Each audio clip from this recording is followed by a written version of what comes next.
ఈ సాయంకాలపు వేళ ప్రభు సన్నిధిలో ప్రార్థించడానికి వచ్చిన మనం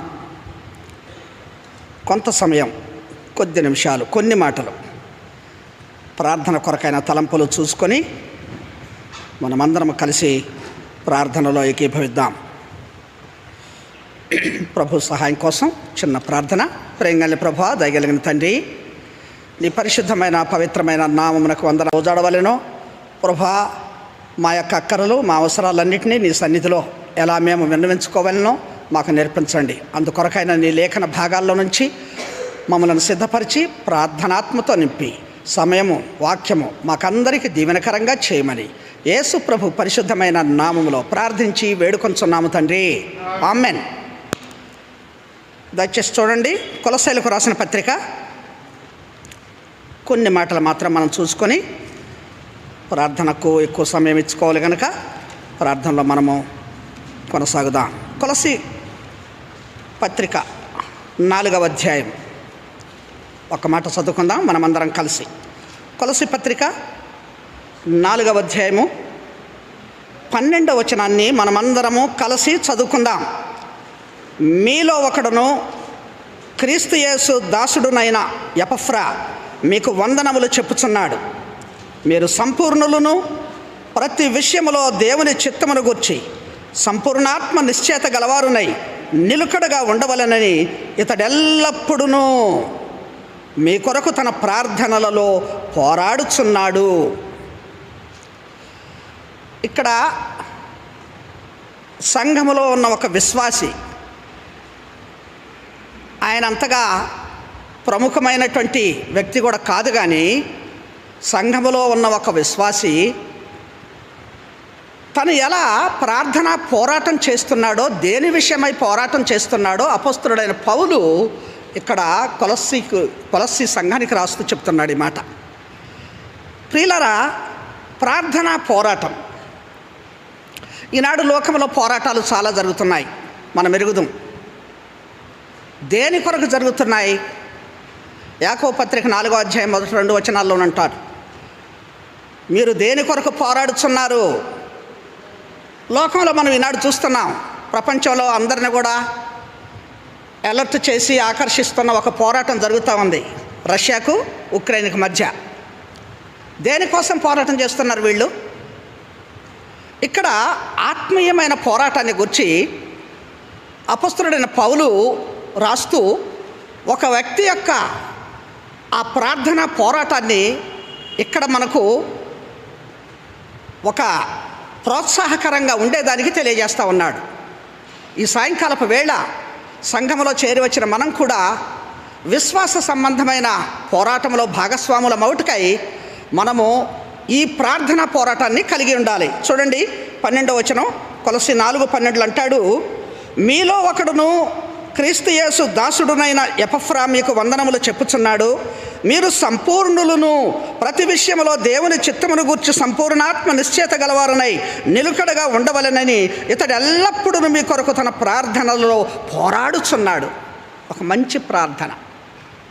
ఈయన పోరాటం తన కోసం కాదు, సంఘములో అనేకులు కూడా వాళ్ళు సంపూర్ణాత్మ నిశ్చయత గలవారుగా, దేవుని చిత్తమును గూర్చిన అనుభవాన్ని తెలుసుకోగలిగిన వారుగా ఉండి ఆత్మ సంబంధమైన అభివృద్ధి కోసము, ఆశీర్వాదాల కోసము, సంఘము యొక్క క్షేమాభివృద్ధి కోసము ఒకడుగా ఉన్న ఎపఫ్రా పోరాడుతున్నాడు ప్రార్థనల్లో అని పౌలు చెప్తున్నాడు. ఎంత మంచి సాక్ష్యం!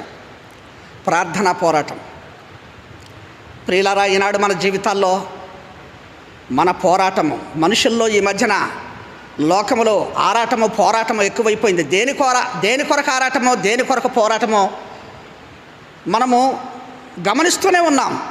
అయితే మన పోరాటం అయితే ఆత్మ సంబంధమైనదిగా, అనేకుల యొక్క క్షేమాభివృద్ధి కోసం, ఆత్మల రక్షణ కోసం, సంఘం యొక్క మేలు కోసం ఎపఫ్రా వలె ప్రార్థనలో పోరాడాలి అని అపొస్తలుడైన పౌలు ఇక్కడ రాస్తూ వస్తుంటున్నాడు. కనుక ప్రియులారా, మనము ఆ రీతిగా నిజంగా ఇదొక శ్రేష్టమైనటువంటి వార కార్యక్రమాల్లోనే ఒక శ్రేష్టమైనటువంటిది ప్రార్థన, ఈ సహవాసము, ఈ ప్రార్థనా కూడిక. ఇటువంటి దానికి మనం ఎక్కువగా ప్రాముఖ్యత ఇచ్చేవారంగా ఉన్నప్పుడు అనేకమైనటువంటి విజయాలను మనం చూడగలుగుతాం. మన పితరులు, పూర్వీకులు దేవుని వాక్యములో వాళ్ళ యొక్క పోరాటమును బట్టి వాళ్ళు ఎటువంటి విజయాలు నమోదు చేశారో మనం ఎరుగుదాం. మోషే జీవితంలో కానీ, యెహోషువ జీవితంలో కానీ మరి అనేక రకాలైనటువంటి పోరాటాల గుండా వాళ్ళు వెళుతూ వచ్చినప్పుడు దేవుని కొరకు గొప్ప విజయాలు వాళ్ళు పొందినట్లుగా మనం చూస్తుంటున్నాం. కనుక ఈనాడు ఎపఫ్రా సంఘములోని ఒక సామాన్యమైన వ్యక్తిగా, ఒక గుర్తింపు లేని వ్యక్తి యొక్క అతనిలో ఉన్న సుగుణాన్ని, ఆ పటిష్టమైన పోరాట పటిమను అపొస్తలుడైన పౌలు చెప్తూ ప్రార్థనలో పోరాడుచున్నాడనే మాటను మనం చూస్తుంటున్నాం. కనుక ఈనాడు మనము ప్రార్థనా పోరాటం కలిగిన వారంగా ఉండాలనేది ఈ సాయంకాలపు వేళ దేవుని వాక్యం చేత మనం హెచ్చరించబడేటువంటి విధానం. కనుక పౌలు కూడా ఏం చేస్తున్నాడో చూడండి. రోమీయులకు రాసిన పత్రిక 15వ అధ్యాయము, రోమీయులకు రాసిన పత్రిక 15వ అధ్యాయము గమనించండి. ఇక్కడ 30-32 వచనాలు కలిసి ఉన్నాయి, నేను చదువుతాను, గమనించండి. సహోదరులారా, నేను యూదయలోనున్న అవిధేయుల చేతులలో నుండి తప్పింపబడి యెరూషలేములో చేయవలసి ఉన్న ఈ పరిచర్య పరిశుద్ధులకు ప్రీతికరమగినట్లును, నేను దేవుని చిత్తము వలన సంతోషముతో మీ యొద్దకు వచ్చి మీతో కలిసి విశ్రాంతి పొందినట్లును, మీరు నా కొరకు దేవునికి చేయు ప్రార్థనల యందు నాతో కలిసి పోరాడవలెనని మన ప్రభు అయిన యేసుక్రీస్తుని బట్టియు ఆత్మ వలని ప్రేమను బట్టియు మిమ్మల్ని బతిమాలు కొనుచున్నాను. ఇక్కడ పౌలు యొక్క ప్రార్థన పోరాటం కూడా చూస్తున్నాం. ఈయన దేనికోసం పోరాటం చేస్తున్నాడు ప్రార్థనలో చూడండి. ఆత్మ సంబంధమైన పోరాటము అంటే అలా ఉంటుంది. మన కోసం కాదు కానీ మనతో పాటు మన తోటి విశ్వాసుల కోసము, మన తోటి మనుషుల యొక్క రక్షణ కోసము, మన సంఘములోని అవసరాల కోసము, అనేకుల క్షేమం కోసం ప్రార్థన పోరాటము. నేను పోరాడుతున్నాను, మీరు కూడా నాతో కలిసి పోరాడండి అని రోమీయులకు రాస్తూ పౌలు చెప్తున్నాడు ఇక్కడ. కనుక పౌలు కూడా ప్రార్థనలో పోరాటం చేస్తున్నట్లుగా మనం చూస్తుంటున్నాం. ఎక్కడైనా ఏ సంఘములోనైనా ప్రార్థన పోరాటం కలిగి ఉంటే ఆ సంఘములో అద్భుతాలు, విజయాలు మనం చూడగలుగుతాం. ఈనాడు ప్రపంచమంతటిలో కూడా అతి శ్రేష్టమైనటువంటి ఈ సంఘ దర్శనంలో ఉన్న మనము ఇవాళ ప్రపంచవ్యాప్తంగా ఇంత శ్రేష్టమైనటువంటి సంఘముగా మరి ఈ సహవాసం వెలుగొందటానికి కారణం ఏంటంటే ప్రార్థనకు ఇచ్చే ప్రాముఖ్యత. ఎందుకంటే ప్రతి వర్తమానాల్లో కూడా మరి భక్త్ సింగ్ గారిని గురించి మనం చెప్పకుండా ఉండలేం. కానీ ఆయనకు మ్యాన్ ఆఫ్ ప్రేయర్ అనేటువంటి ఒక టైటిల్ ఉంది. ప్రార్థనా పరుడైన మనుష్యుడు. మన ఇళ్లలో చాట్లు కూడా ఉంటాయి.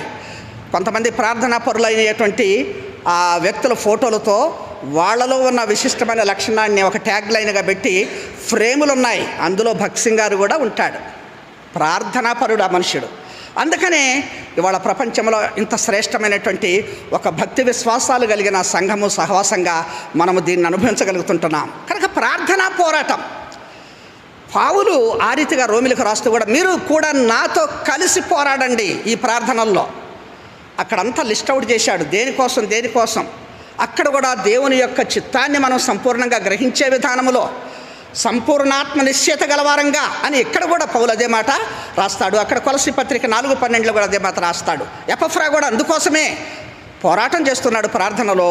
ఇక్కడ పౌలు కూడా అదే పోరాటంలో, ప్రార్థనలో కొనసాగుతున్నట్లుగా మనం చూస్తుంటున్నాం. కనుక ఈనాడు మన జీవితాల్లో ఈ ప్రార్థన పోరాటం వలన మనం విజయాలు చూడగలుగుతామనే సంగతిని ప్రభు అయిన యేసుక్రీస్తు కూడా ప్రార్థన పోరాటాన్ని గూర్చిన ఒక మంచి దృష్టాంతాన్ని మనకు చెప్తాడు. చూడండి, లూకా సువార్త 18వ అధ్యాయము, లూకా సువార్త 18వ అధ్యాయం 1వ వచనం గమనించండి. వారు విసుకక నిత్యము ప్రార్థన చేయుచుండవలెననుటకు ఆయన వారితో ఈ ఉపమానము చెప్పెను. మొదటి వచనంలో మనం చూస్తున్నాం. వారు విసుకక నిత్యము ప్రార్థన చేయాలి అనే దానికి ఒక దృష్టాంతాన్ని ఇక్కడ ప్రభు చెప్తున్నాడు. అది ఏమిటి? ఒక భేద విధవరాలి యొక్క ప్రార్థన పటిమ, ప్రార్థన పోరాటం. ఆ కథ మనకు తెలుసు. ఆ ఊళ్ళో ఒక మరి కఠినుడైన న్యాయాధిపతి ఉన్నాడు. ప్రజలకు న్యాయం తీర్చేవాడు, సమస్యలను పరిష్కరించేవాడు. అతను ఎవరి మాట లెక్క చేయడు, ఎవరిని వినడు. అటువంటి వాని దగ్గరకు పోయి ఏ ఆధిక్యత లేని, అంతస్తు లేని, అధికారం లేని, బలము లేని ఒక బలహీనురాలు, విధవరాలు వెళ్ళి ఆయన దగ్గర గోజాడుతూ, అయ్యా నాకు నా ప్రతివాదికి న్యాయం తీర్చమంటే అసలు అధికులైన మాటే విననటువంటి వాడు ఈవిడ మాట పట్టించుకుంటాడా? అయినా ఆమె ఏం చేసింది? పదే పదే మాటి మాటికి పోరాటం చేస్తూ ఆ విజ్ఞాపనతో ఆయన దగ్గరకు వెళ్ళినప్పుడు చివరకు విసిగి అతను ఈవిడ పదే పదే నా దగ్గరకు వస్తుంది, ఈవిడకి న్యాయం చెప్పాల్సి అనుకొని న్యాయం తీర్చినట్లుగా మనం చూస్తున్నాం. ఇక్కడ ఏం కనిపిస్తుందనంటే ఆ విధవరాలి యొక్క ప్రార్థన, ఆ విజ్ఞాపన పోరాటం. అందుకని అక్కడ 7వ వచనంలో ఒక మాట రాయబడింది, గమనించండి. మన దేవుడు ఎలాంటి వాడు? లూకా 18:7 వచనంలో, దేవుడు తాను ఏర్పరచుకొనిన వారు దివారాత్రులు తన్ను గూర్చి మొర్ర పెట్టుకొనుచుండగా వారికి న్యాయము తీర్చడా? దివారాత్రులు తన్ను గూర్చి మొర్ర పెట్టుకునేటువంటి వారికి. ఒక అన్యాయస్తుడైన న్యాయాధిపతి ఆవిడ పోరాటానికి తలవొగ్గి ఆమె సమస్యను పరిష్కరిస్తే, న్యాయాధిపతి అయిన మన దేవుడు ఇంకెంత తన ప్రజల విషయమై వాళ్ళు దివారాత్రులు మొరపెట్టుకుంటూ ఉంటే, దివారాత్రులు పోరాడుతూ ఉంటే వారికి న్యాయము తీర్చడా? కనుక ఈనాడు మనము అటువంటి ప్రార్థన పోరాటము కలిగి ఉండాలనేటువంటిది దేవుని వాక్యం మనకు సెలవిస్తున్నటువంటి మాట. కనుక ప్రియమైనటువంటి వారలారా, ఈనాడు మన జీవితాల్లో ఏ సమస్యకైనా, ఏ ఇబ్బందికైనా మనము దేవుని నుంచి జవాబు పొందాలనంటే మనము విసుకక ప్రార్థించే వారంగా ఉండాలి, ప్రార్థనలో నిలకడగా ఉండాలి. కనుక ప్రియులారా, అనేకమైన అక్కర్లు ఈనాడు సంఘంలో, సమాజంలో, మనుషుల మధ్య ఉంటుండగా అటువంటి వాటన్నిటి కోసము మనము నిలకడగా ఉండి ప్రార్థన చేసే వారంగా ఉండాలని దేవుని వాక్యంలో మనం చూస్తుంటున్నాం. అదే కొలస్సీ 4:2-3 వచనాల్లో కూడా పౌలు అదే రాస్తూ ఉంటాడు కొలస్సీ సంఘానికి. కనుక అటువంటి ప్రార్థన, అటువంటి పోరాటము మనకు అవసరమై ఉంటుంది. ఇంకొక ప్రార్థన పోరాటం కూడా మనం చూడండి. ఆదికాండము 32వ అధ్యాయము. ఆదికాండము 32వ అధ్యాయము. ఇక్కడ కూడా యాకోబు యొక్క ప్రార్థన పోరాటం ఎలా ఉందో చూద్దాం. 24వ వచనం నుంచి నేను చదువుతాను, గమనించండి. ఆదికాండము 32వ అధ్యాయము 24వ వచనం నుంచి. యాకోబు ఒక్కడు మిగిలిపోయెను, ఒక నరుడు తెల్లవారు వరకు అతనితో పెనుగులాడెను. తాను అతని గెలవకుండుట చూచి తొడగూటి మీద అతనిని కొట్టెను. అప్పుడు అతడు ఆయనతో పెనుగులాడుట వలన యాకోబు తొడగూడు వసిలెను. ఆయన తెల్లవారుచున్నది గనుక నన్ను పోనిమ్మనగా అతడు, నీవు నన్ను ఆశీర్వదించితేనే గాని నిన్ను పోనీయనెను. ఆయన, నీ పేరేమని అడుగగా అతడు యాకోబు అని చెప్పాను. అప్పుడు ఆయన, నీవు దేవునితోనూ మనుషులతోనూ పోరాడి గెలిచితివి గనుక ఇక మీదట నీ పేరు ఇశ్రాయేలే గాని యాకోబు అనబడదని చెప్పాను. యాకోబు పోరాటం చేస్తున్నాడు. యబ్బోకు రేవు దగ్గర అందరినీ పంపాడు, ఒక్కడే మిగిలిపోయాడు. కనుక దేవుడు వచ్చాడు, యాకోబుతో పోరాటం పెట్టుకున్నాడు. యాకోబు కూడా ప్రభువుని గుర్తెరిగినాడు, దేవుణ్ణి గుర్తెరిగినాడు. నా జీవితంలో ఇంతకాలము నేను దేవునికి లోబడని వాడిగా, సరి అయినటువంటి విధానంలో జీవించని వాడిగా ఉన్నటువంటి యాకోబుని ఇప్పుడు నాకు దేవుని ఆశీర్వాదం కావాలనుకున్నాడు. దొరికాడు నాకిక దేవుడు, ఈ పట్టు విడవకూడదు అనుకున్నాడు. రాత్రంతా ఇప్పుడు దేవుడు తప్పించుకునే పరిస్థితి వచ్చింది. యాకోబు నుంచి ఎలా తప్పించుకోవాలని చూస్తుంటే కుదరదు. నీవు నన్ను ఆశీర్వదించితేనే దేవా నేను నిన్ను వదిలిపెడతా, లేకపోతే నేను నిన్ను విడువను. ఎటువంటి పోరాటము! రాత్రంతా పెనుగులాడుతున్నాడు, పోరాడుతున్నాడు దేవునితో. దేవుడు అతని పోరాటానికి తలొగ్గేశాడు.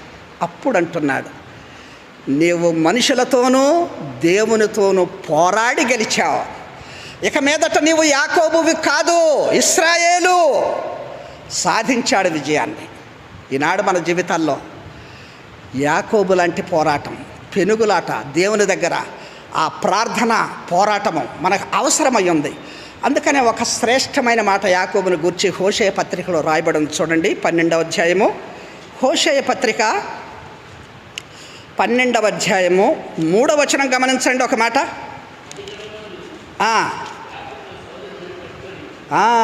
తల్లి గర్భమందు యాకోబు తన సహోదరుని మడిమను పట్టుకొనెను.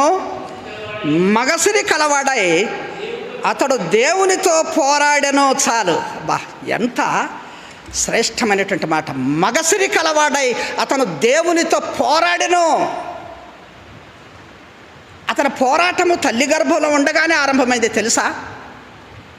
తన అన్న పెద్దవాడు ఏశావు తల్లి గర్భంలో నుంచి బయటకు వస్తూ ఉంటే ముందు వస్తున్నాడు. లేదు లేదు, వీడు ముందు పోవటానికి వీల్లేదు, నేను పోవాలి ముందు అన్నట్లుగా ఏశావు మడుగున పట్టుకొని పోరాడినటువంటి వాడు, పెనుగులాడినటువంటి వాడు, తల్లి గర్భంలోనే పోరాటముతో వచ్చినటువంటి వాడు. తన జీవితంలో పోరాటము ఇవాళ ఎంత అద్భుతమైనటువంటి ఆశీర్వాదకరమైనటువంటి వ్యక్తిగా బైబిల్ గ్రంథంలో 12 మంది గోత్రకర్తలకు ప్రధానమైనటువంటి ఒక తండ్రిగా ఇవాళ యాకోబు మనకు కనిపిస్తున్నాడంటే ఎంత అద్భుతం ఇది. ఎటువంటి పోరాటం చేస్తే తన జీవితంలో ఇటువంటి ఒక ఉన్నతమైన స్థానాన్ని యాకోబు కలిగి ఉంటున్నాడు కనుక మగసిరి గలవాడై పోరాడాడు. ఈనాడు విశ్వాస సంబంధమైన జీవితంలో మన పోరాటం అలాగుంటే మనము ఎంత గొప్ప స్థానంలో ప్రభు సన్నిధిలో మనము ప్రశంసించబడతామో మనం ఎరగాల్సిన వారంగా ఉంటున్నాం. కనుక ప్రియమైనటువంటి వారలారా, ఈ విధంగా మనము సంఘములో దేవుని ప్రజలంగా, దేవుని బిడ్డలంగా మనకిచ్చిన బాధ్యతను బట్టి, అక్కర్లను బట్టి మనము పోరాడే వారంగా ఉండాలి. మనం పోరాడే వారంగా ఉండాలి. ఇంకా చూడండి, ఎఫెసీ పత్రికలో ఇంకొక 2 మాటలు చూపించి నేను ముగిస్తాను. 6వ అధ్యాయము ఎఫెసీ పత్రిక 6వ అధ్యాయము 18వ వచనం గమనించండి. ఆత్మ వలన ప్రతి సమయమునందును ప్రతి విధమైన ప్రార్థనను విజ్ఞాపనను చేయుచు ఆ విషయమై సమస్త పరిశుద్ధుల నిమిత్తమును పూర్ణమైన పట్టుదలతో విజ్ఞాపన చేయుచు మెలకుగా ఉండుడి. పూర్ణమైన పట్టుదల కనుక ప్రతి విషయమునందు. కనుక ఈనాడు మనకు ఎన్ని అక్కర్లున్నాయి, ఎన్ని సమస్యలున్నాయి, లోకములో ఎన్ని పోరాటాలు జరుగుతున్నాయి. వీటన్నింటి గుండా మనం వెళుతున్నప్పుడు మనము అక్కరలెరిగి, అవసరాలెరిగి ప్రతి విషయంలో కూడా మనము పూర్ణమైన పట్టుదలతో ప్రార్థనలో పోరాడే వాడంగా ఉండాలి.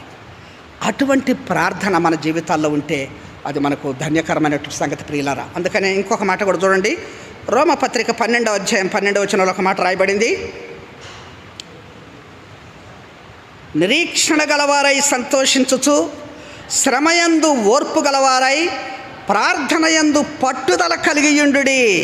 పట్టుదల కలిగి ఉండాలి ప్రార్థనలో. ప్రభు పరలోకానికి ఆరోహణమైపోయిన తర్వాత ఆ యొక్క అపొస్తలులందరూ కూడా వాళ్ళు వచ్చి ఏం చేస్తారో తెలుసా? మీరు అపొస్తల కార్యాలు 1వ అధ్యాయం 14వ వచనం చూస్తే అక్కడ వాళ్ళు వచ్చి చేసిన పని చూడండి. అపొస్తల కార్యాలు 1వ అధ్యాయం 14వ వచనం.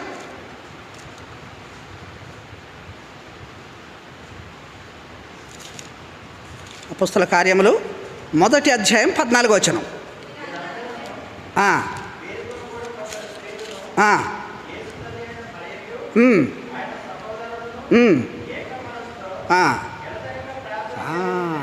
ఎడతెగక, ఏక మనసుతో ఎడతెగక ప్రార్థన చేస్తూ ఉన్నారు. అంటే ఇక్కడ ఏం కనిపిస్తుంది? ఎడతెగక, వితౌట్ సీజింగ్. వాళ్ళు ఇక అసలు కంటిన్యూస్గా అది ప్రార్థన పోరాటం. ఈనాడు మనము సహోదరులంగా ప్రభు మనకిచ్చిన భారమును బట్టి ఆదిమ సంఘాలలో అపొస్తలులు కలిగే ప్రతి ఆటంకం నుంచి తప్పింపబడి అనేకులకు సరైన రీతిలో బోధించటానికి దేవుడు మార్గం తెరిచేటట్టుగా ప్రార్థించమని పౌలు ఎలా సంఘాలను కోరుతూ వచ్చాడో ఈనాడు మనము కూడా అటువంటి పట్టుదలతో కూడిన ప్రార్థన మనకు అవసరమైంది. ఈనాడు భూ సంబంధమైన, భౌతిక సంబంధమైన ఈ పోరాటాలు చూస్తుంటేనే వాళ్ళలో ఇంత పట్టుదల ఉంటే ఆత్మ సంబంధమైన పోరాటం చేసే మనకు. నేను ఇందాక చెప్పాను కదా, ఆ యొక్క ఉక్రెయిన్ రష్యా యొక్క పోరాటం, యుద్ధం చూస్తుంటే ఒక రకంగా ఆ 2 దేశాల మధ్యన తారతమ్యం, వ్యత్యాసము చాలా ఎక్కువ. ఉక్రెయిన్ చాలా చిన్నది, సైనిక బలం తక్కువ, ఆర్థిక బలం తక్కువ, ప్రజాబలం తక్కువ. రష్యా పెద్ద ధనిక దేశము, సైనిక సంపద ఎక్కువగా ఉన్నటువంటి వాళ్ళు. కానీ అక్కడ ఉక్రెయిన్ ప్రెసిడెంట్ జెలెన్స్కీ ఏమిటా పట్టుదల అనిపిస్తుంది. అతని బ్యాక్గ్రౌండ్ కొంచెం తెలుసుకుంటే మీరు, నాకు అనిపించింది అది ఇజ్రాయిల్లో నుంచి, యూద జాతి నుంచి వచ్చిన బీజం అది. జెలెన్స్కీ యొక్క తాతలు యూదులు, యూద భక్తులు, వాళ్ళు దేవుని బిడ్డలుగా పటుత్వం కలిగినటువంటి వాళ్ళు. జెలెన్స్కీ తాతలు 4 అన్నదమ్ములట. జెలెన్స్కీ తాతలు 4లో 3 కూడా నాజీ నియంత్రణ చంపారు హిట్లర్ కాలంలో. యూదులను ఓచుకోత కోశారు కదా క్రైస్తవుల్ని. ఆ యూదులను 4 అన్నదమ్ముల్లో 3 చంపితే ఒక్కడు మిగిలాడట, జెలెన్స్కీ తాత. ఆ తాత నుంచి వచ్చిన వంశమే జెలెన్స్కీ. అంటే జెలెన్స్కీ తాత యూదుడు, దేవుని బిడ్డ.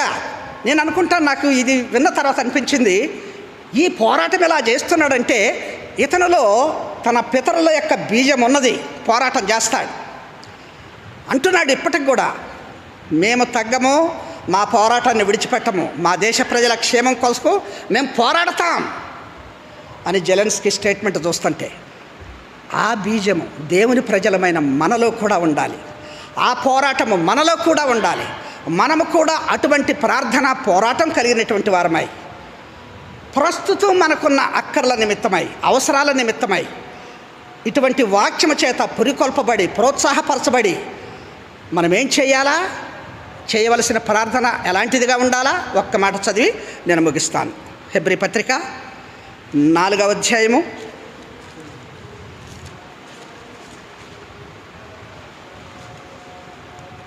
'ఇప్పుడు మనం చేయవలసిన ప్రార్థన